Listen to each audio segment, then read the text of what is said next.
Hi and welcome to another episode of the Getting Things Done podcast from GTD Nordic. I'm Morten and Røvik and I'm here as always with my friend and colleague Lars Rothschild Henriksen. Merhaba Lars. Hi Morten. Good to be back with you and looking forward to learning some great tips with you and our special guest in this episode. If you haven't listened before, our goal for this podcast is for you to help you learn GTD or become even better GTDers so you can be more productive, get a better overview of all your commitments, be better at staying present with whatever you're engaged in. And we hope that you find these episodes valuable regardless of how experienced you are with GTD. And if you want to learn more about the basics of GTD or you need a refresher, we recommend you head back to episodes 1 through 6 of this podcast. Yes, and as you mentioned, this is an interview episode with Espen Agøy Hegge from Product in Norge. That's right. So today's topic is GTD tips for students, and we decided to invite Espen on because he is the most knowledgeable person about this topic in the Nordics. So let's dive straight in and bring him on.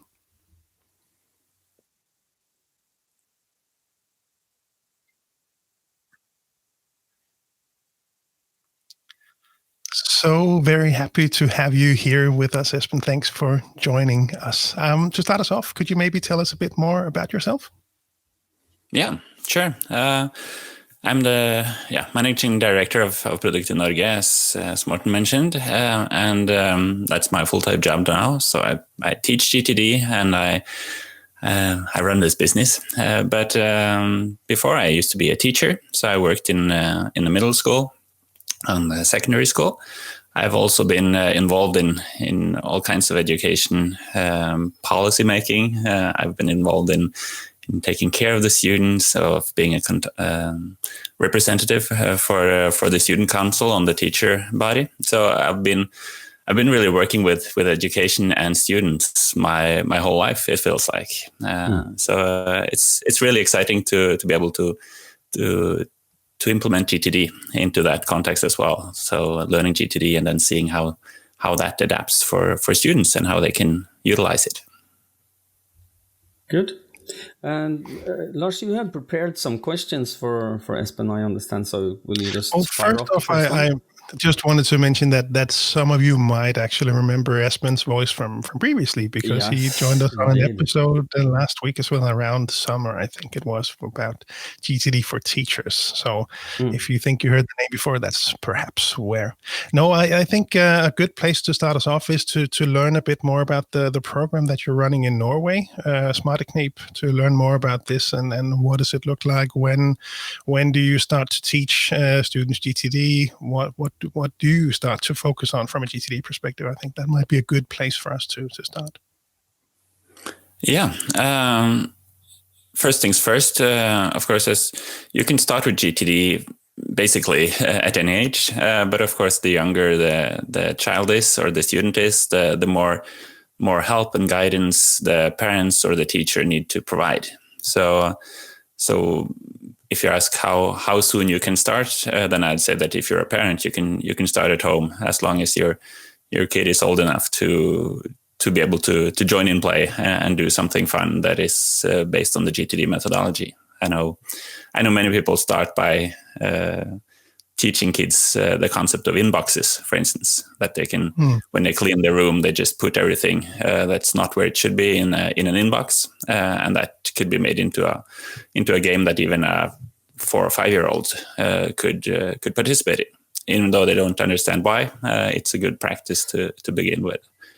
So you can really start at any age, I think. And I can certainly recognize that as recently as this weekend in the summer house, the whole floor was covered in toys.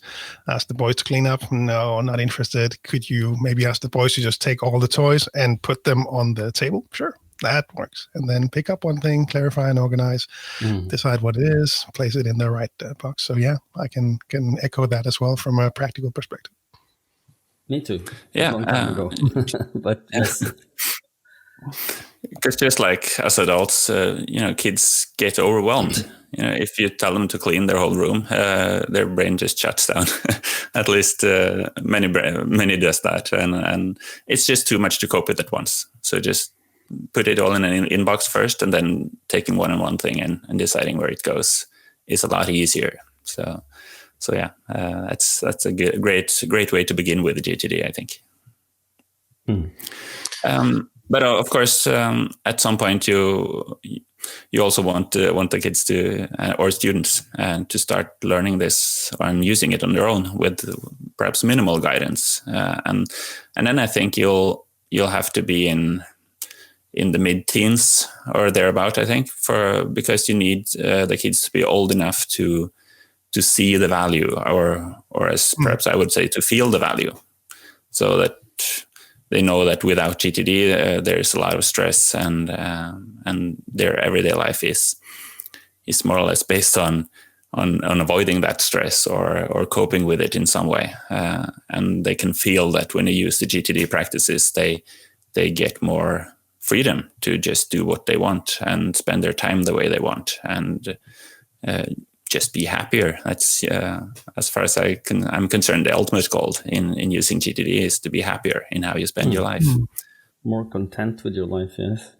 Which is a big problem with for students these days. I think that a lot of people are not happy with who they are.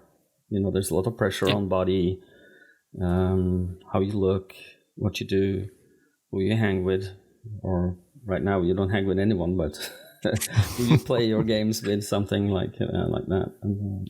Yeah, right.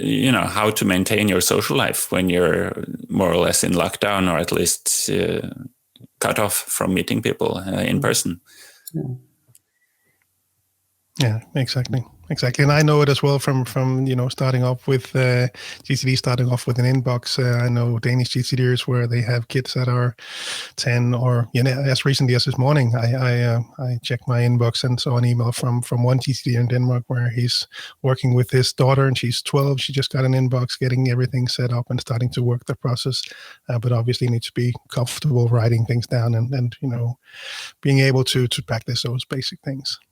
So at what stage, I know the Smarte Knep is the program in Norway. Maybe you could start off by elaborating a bit on that. I don't remember how much was covered in the previous episode, just to catch everyone up on that. Yeah, it's what we've chosen in Smarte Knep in Norway is to start in the Norwegian Ungdomsskole, which is from 13 to 16 years old. Because that's really a transition phase for most kids, going from just having fun at school and showing up and having a lot of play to making the transition into college and university later on. So it's for most kids, that's when they first start to feel some kind of stress or pressure, I think, related to schoolwork, at least. So we focused on that period. How do you go about then? Where do you start off with GTD? I guess it would be interesting for listeners to learn how you approach it there, because maybe they could, if they want to work with GTD with their own children at this age, and how would they start? How do you start in that program? Yeah, we've based it around focus, really. So what we want to learn kids and students is how to focus on one thing at a time, because that's an acquired skill that many people have lost or never learned. They're so used to handling 5, 10, 15 different things at a time that they don't really know how to do it any differently, and they sure don't know how to do it and still get things done. They think that they need to do 10 or 15 things at once to be productive, to get everything done. And then we come along and say that you're actually faster if you do one thing at a time and do it right. So that's the main focus. Interrupt you just for one second. Are you telling me that trying to do homework, listening to music at the same time as you are on Snapchat is not a good idea? Yeah. Okay. But a lot of teenagers, I guess. Music. But doing homework and listening to music might work. Yeah. But add Snap or Facebook. Or TikTok or whatever is the fad at the moment. Yeah, whatever the latest newest is. That's the problem with doing this podcast. The recording will be out there, so someone will probably wonder, what is TikTok? What is Snapchat? some years from now. But yeah, you should only think about one thing at a time. So if you need to think about your homework, then you should not do anything else at the same time that requires thinking. So for some people, listening to music does require thinking, and I would then suggest that they turn the music off or do as I do and put on search for cafe sounds on Spotify and have that in the background, just some kind of white noise. Just experiment, but as long as it doesn't require you to think, then yeah, you can do more things at once. Yeah.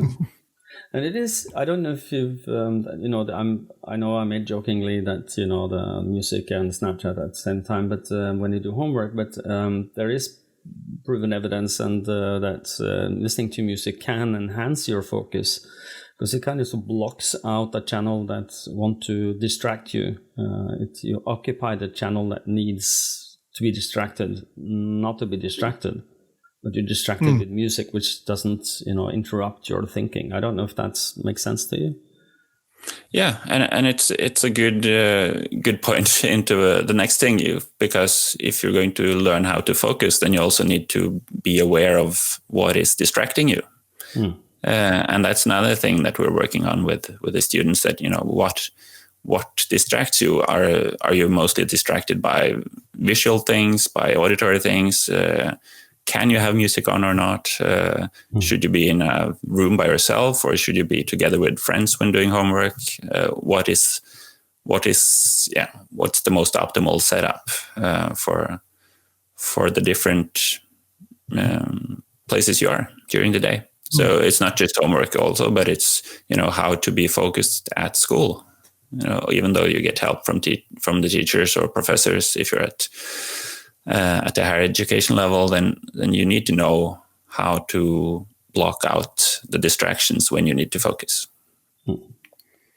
So how do you approach this? Where do you start? Do you start off with capturing and then, progress to clarify, organize, etc., or do you take a different approach with these, teens? Well, for many teens, we need to spend some time just talking about why this is relevant, because it's relatively new. So just as I mentioned, we need to establish that multitasking doesn't work, and that can take some time. And once that is done, then we can move on to the other phases of GTD, the other implement the other tools. So like capture, clarify, organize. Review is adapted to the level they are at, both, how mature they are, what age they are. For kids in the age range that we're teaching in Norway, then a full weekly review is tedious. That's the feedback we get from the kids. It's too much. So we try to narrow it down, to simplify it. Look at your schedule for school, look at what homework you have, try to plot that in the different days. Take, the whole point of the weekly review is to just see things from a higher level. So not just focus on doing the homework, but planning how you're going to get it done, for instance. Not just thinking about all the things you need to do this week and the next week, but actually going into your calendar and figure out how you need to organize it in order to make all the fun stuff happen. Yeah. And how does the student react, or the young teen react on the you do this to have more time to have fun aspect of this? Are they positive, or are they going, We've discussed this, me and Anna Stina, who is my partner in this in Norway, that we might divide students into three categories based on what motivates them. And one category is those that are motivated by, you will get more time to have fun, right? Use this and you will... Well, we can find all three categories in all age groups, but we've been working with 13 to 16 years old. So motivated by, if you use GTD, you will spend less time doing homework and you'll have more time doing fun stuff. right? Just, the pure productive aspect of it. And then you have the ones that are motivated by doing better work. Like if you use GTD, your grades will go up. For instance, you will be more focused, you will learn more, as a result, you will get better grades and you will do better at school, and you can, get into the school you want to get into later on. And then there's the group that's perhaps a bit more overlapping with the other two, but that are motivated by feeling better. They're stressed out. They have too much to think about: social life, school life, family life, and using GTD helps them to spend the right amount of energy and effort on each level, so that they feel better about themselves and how they're interacting with their world. Cool. So how do you get feedback directly from the kids, and then you iterate on the program to improve it? And what are you hearing from the kids that are picking this up? What's their feedback? Yeah, we're really much in a testing stage. So the feedback is immediate. So after every session, they are asked to just leave some kind of feedback.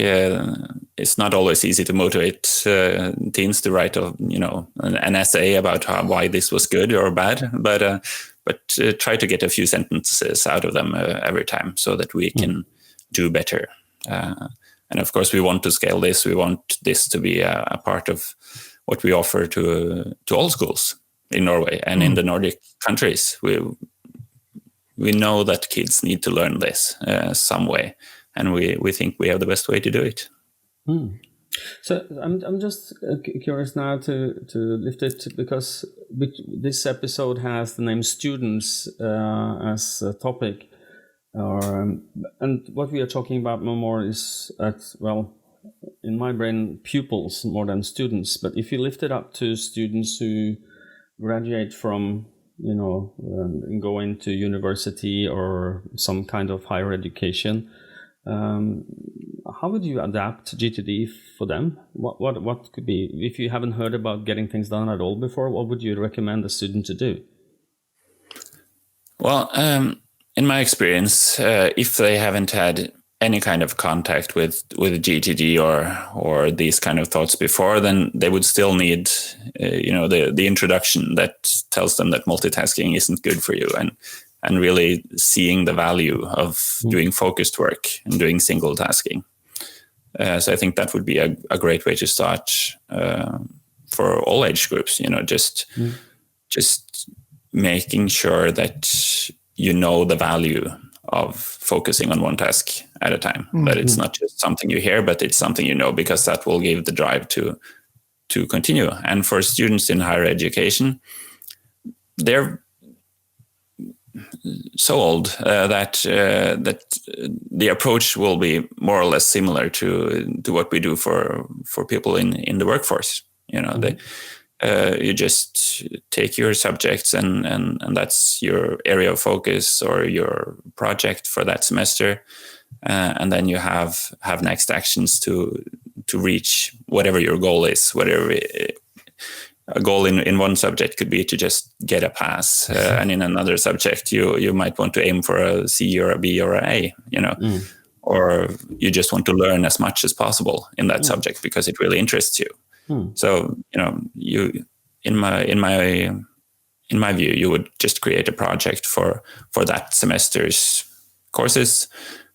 Make sure it's not just finish the course, but find out what you really want to get out of it, and then stick to it, and do a weekly review and do all the steps in GTD that we know works.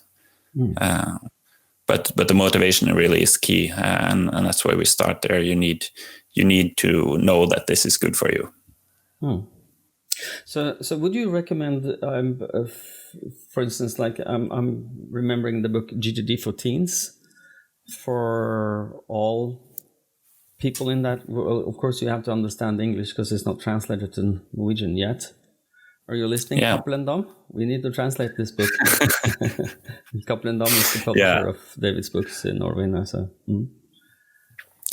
Yeah, I've heard from adults as well that think that the GTD for teens explained the methodology and the concept in a new way. So that even though they had read the book and even though GTD for teens is written for teens, they got a new perspective and learned something new. So it might be a more easily accessible book for both teens and students and everyone who's new to GTD.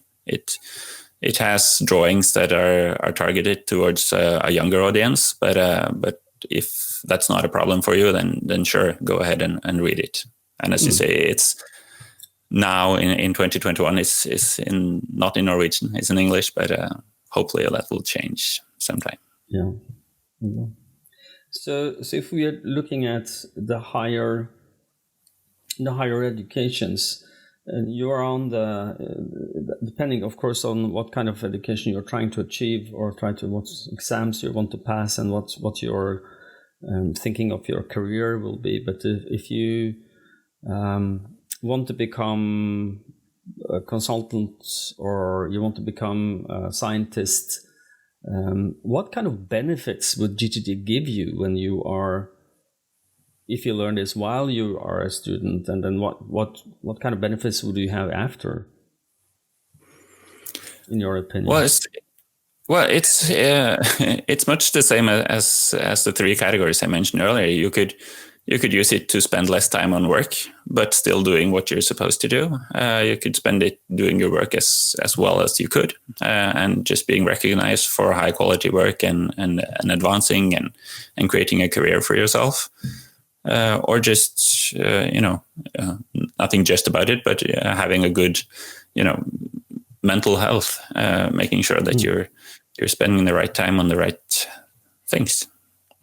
So I think for adults as well, in those three categories are relevant. And if you learn GTD in school, then you'll hit the ground running when you're out in the workforce, because still there are a lot of people that don't know this, that still tries to multitask, that still tries to use whatever comes in latest in your mailbox as a priority system, and that's what we do. As that's our line of work. We teach people a better way to work, and it's really needed. So anyone who learns this in school will have a huge advantage. Yeah, I think so too. I got an email just last week, actually, from a former student who has had a great career after school. He attended, I don't remember, a long time ago, maybe 7 years ago or something. I did a pro bono GTD fundamental seminars for students in Trondheim. And the leader of these students, he is the person who sent me this email. He said that this has been really beneficial for me. It helped me in my career, and landed me the jobs I wanted because I can prove that I am,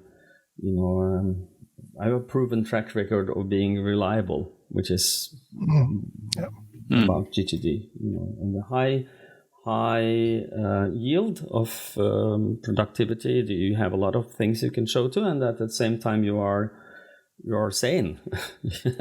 you have a life in addition, which is not bad when you go to work after, And that's the thing, because people think that they have to choose. You have to be either productive or stay sane, or you have to take time off from work to recuperate, to catch your breath. But we teach stress-free productivity, and that's a combination that most people think are not possible. Yeah, I think the notion is that if you want to do more, you must work harder. Yeah, but this is not correct. This that use your brain smarter. Don't use your brain as a system. Use your brain as a place to be creative and productive in the moment. Is what we teach people. So We are at getting to the time limit of our podcast. Any questions at the end, Lars, for Espen? You would like to? I was just wondering what the future might hold. So now I think we managed to transition all the way from early years all the way up to being students at maybe a university even. And a personal note, I would have loved to. I really would have benefited to know about GTD as a student. I would have benefited more from the course, learn more, being able to contribute more, finish faster. So many things that I think most GTDers out there will probably recognize that they wish they had learned GTD sooner than they actually did. No, but I was just curious. I was curious to hear what the future then is. Are you the future of Smart Knep, or there any other initiative programs on maybe a Someday Maybe list to start off and teach more young people, whether it's the current age group or older, or maybe even younger? Any thoughts on that? What does the future hold? Yeah, it depends how far ahead you want me to look into the crystal ball, because definitely the ultimate goal is to make ourselves superfluous. That you don't need to go to a GTD course because everyone learned it in school. They already know this. Perhaps they just need a refresher, as to what to do now that they're out in the workforce. So that's when we'll talk about desired outcomes far ahead. It's that this is available in schools, and we have come a ways, and we see that the society and really appreciates these kinds of putting this kind of knowledge into schools. At least in Norway, we have subjects now where you're supposed to learn how to master your life, how to cope with life. That's a part of all school levels in Norway, at least. And so there's an opening, and we hope to show them that GTD is the quickest, easiest, less stressful or least stressful way to achieve all that. So, but in the near future, we still have COVID-19. We still have stuff going on here. So for now, it's definitely on pause. But hopefully, we'll be able to pick that up again soon. Sounds good. For those who don't know the history of this, is that Smart Knep is pro bono. It's not going to be associated with getting things done. You will not find GTD or getting things done in the course material. We do this because we want to. This project's been started because we want to change the world for the students to do better. And as Espen says, we want to be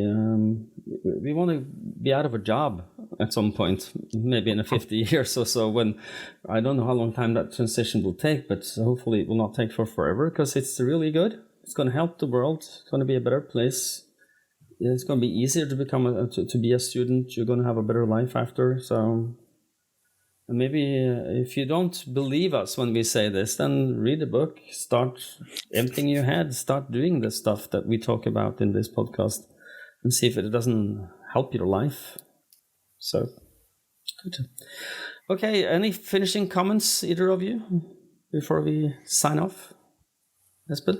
No, just thank you for having me. It's a great subject and one that I love talking about. So, thank you. I'm sure we will have you on at a later stage with an update when you have something to tell us. Any news, send us a ping and we will have you on quickly. So Lars, will you take us out?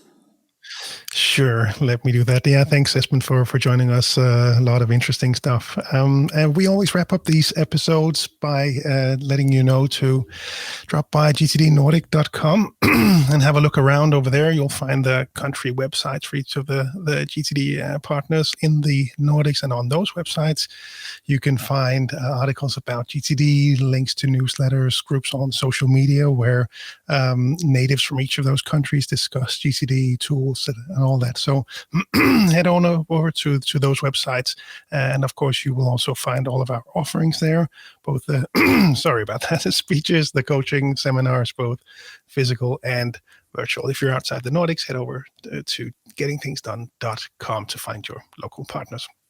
And as always, we really hope that you find these episodes valuable. I know that I did for sure. And if you do, we really appreciate it when you share the podcast or an episode with a colleague. Perhaps rate us on iTunes, give us a thumbs up on YouTube, wherever you're consuming this content. It really helps people discover this. And shout out to both Andy and one other person who were kind enough to leave us very nice reviews on Apple Podcasts. Thanks so much for the kind words. Okay. Thank you everybody for watching, and until next time, stay safe and stay productive, and have a good one. Bye-bye. Bye-bye. Bye-bye. And today's episode is an interview episode where we interviewed Espen Agøy Hegge. We will interview him here live. So, and I'm making a lot of blah blah now, so we can start again, because this was a very good... This is for the outtakes. Yes.